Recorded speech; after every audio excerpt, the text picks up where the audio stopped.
Friends, I hope आप लोग अच्छे होंगे। आपका स्वागत है हमारे यूट्यूब चैनल स्मार्ट स्टडी में।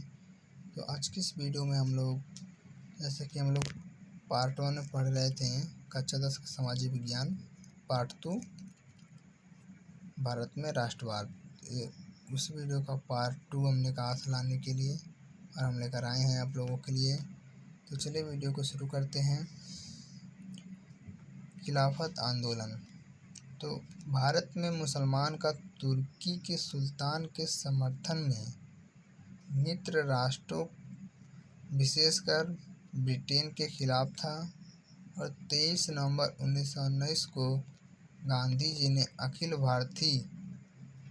भारतीय खिलाफत समिति का नेतृत्व किया और फिर गांधी जी द्वारा सत्याग्रह पर विचार। तो देखते हैं सत्याग्रह विचार क्या था।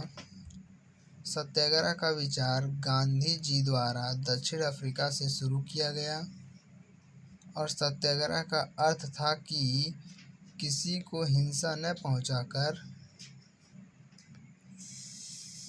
सत्य के लिए खड़ा होना था। और 1915 में दक्षिण अफ्रीका से भारत आने पर गांधी जी ने कई जगहों पर सत्याग्रह आंदोलन चलाए। यानी कि सत्याग्रह का अर्थ था कि लड़ाई झगड़ा न करके अपना किसी को हिंसा न पहुंचाकर अपना क्या कर सकते हैं इसको, यानी कि लड़ाई झगड़ा न करके शांतिपूर्वक स्वतंत्रता पाना। अब आता है जब इन्होंने गांधी जी ने कई जगहों पर सत्याग्रह आंदोलन चलाया। तो उनमें से पहला है चंपारण आंदोलन। यह आंदोलन प्रथम वास्तविक आंदोलन था और यह 3/20 भाग पर नील की खेती करने के विरोध में था, जिसे 3 गठिया पद्धति कहते थे। यह आंदोलन गांधी जी ने बिहार के किसान राजकुमार शुक्ल के आग्रह पर किया था और इस आंदोलन के सफलता के बाद रविंद्रनाथ टैगोर ने गांधी जी को महात्मा की उपाधि दिया। यानी कि देखिए यहाँ पर मेन कौन सा है, तो मेन है कि गांधी जी को महात्मा की उपाधि किसने दी, तो रविंद्रनाथ टैगोर ने। और चंपारण आंदोलन मुख्य रूप से नील की खेती करने के विरोध में था। और दूसरा है अहमदाबाद मिल मजदूर आंदोलन। गांधी जी ने 15 मार्च 1918 को अहमदाबाद के मिल मजदूर की मांगों को पूरा करने के लिए एक आंदोलन चलाया और इस आंदोलन में प्रथम बार भूख हड़ताल किया गया। यानी कि ये जो आंदोलन हुआ, यह आंदोलन अहमदाबाद के मिल मजदूरों की मांगों को पूरा कराने के लिए किया गया था। और तीसरा खेड़ा आंदोलन।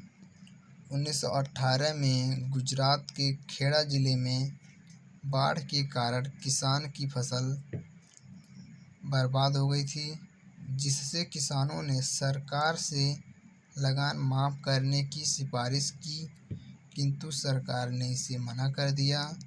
इसके विरोध में गांधी जी ने खेड़ा सत्याग्रह आंदोलन प्रारंभ किया।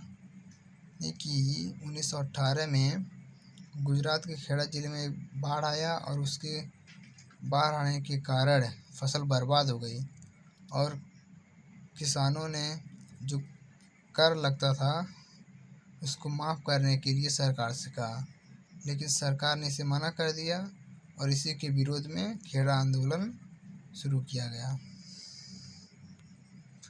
अब आता है हमारा चौरी चौरा हत्याकांड। असहयोग आंदोलन के समर्थन के लिए भगवान अहिर के नेतृत्व में चौरी चौरा में एक रैली निकाली गई। जिसमें भगवान अहिर और अन्य आंदोलनकारियों पर लाठी बरसाई गई, जिससे उग्र क्रांतिकारियों ने आक्रोश में आकर पुलिस थाना जला दिया, जिसमें 22 पुलिसकर्मी मारे गए। लेकिन असहयोग आंदोलन के समर्थन के लिए भगवान अहिर के नेतृत्व में चौरी चौरा में एक रैली निकाली गई, जिसमें भगवान अहिर और अन्य आंदोलनकारियों को लाठी से मारा गया और जिसके कारण उग्र क्रांतिकारी जो थे उनको क्रोध आ गया और वह पुलिस थाना को जला दिए, जिसमें 22 पुलिसों की मृत्यु हो गई। और इसके परिणाम क्या निकला? इस कांड में 170 भारतीयों को मृत्यु दंड दिए जाने की सज़ा सुनाई गई, जिनमें से 151 लोगों को मदन मोहन मालवीय जी ने पैरवी करते हुए बचा लिया और इस कांड से निराश गांधी जी ने 12 फरवरी 1922 को असहयोग आंदोलन वापस ले लिया। देखिए, इसमें से एक मेन है, गांधी जी ने असहयोग आंदोलन वापस कब लिया? तो 12 फरवरी 1922 को असहयोग आंदोलन वापस ले लिया। तो आई होप आपको हमारा वीडियो अच्छा लगा होगा। तो मिलते हैं इसी के साथ पार्ट 3 में।